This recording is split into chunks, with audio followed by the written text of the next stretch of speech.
cabdifataax cabdulla cali waa wiil dhalinyaro ah da'diisu ay tahay 20 jir waxa uu ka mid ahaa dadkii waxyeelada ay ka soo gaartay qaraxii 23kii bishii labaad ee sanadkan ka dhacay agagaarka hoteelka Doorbin ee magaalada Muqdisho. cabdifataax hadda waa dhiban isagoo qaraxaasi ku waayay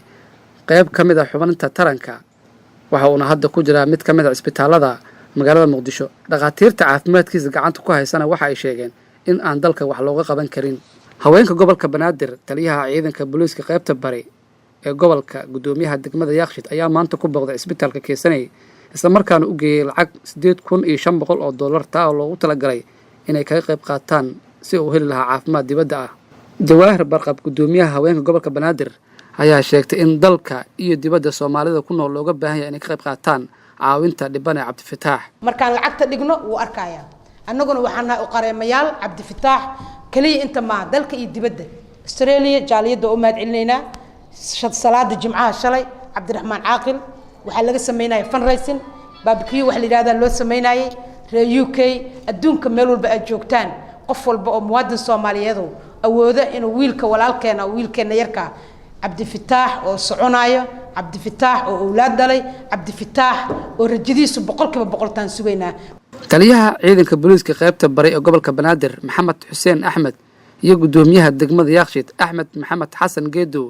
ayaa haweenka gobolka Banaadir ku dhiirigeliyay hawshan ay u hayaan Cabdifataax Cabdulla Cali kaligiisana ma ahan ay jiraan kuwa kale oo u baahan in wax loo qabto. waa la isku xisaabtamaa dhaqaalahan ilaahay waa kula xisaabtamaa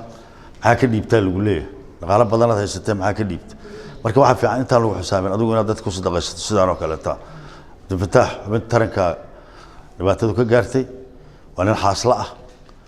yani waa dareemi karaa qof kastana waa ku imaan kartaa ilaahay qof lama toogin dhibaatada kaligiis qof looguma tala gelin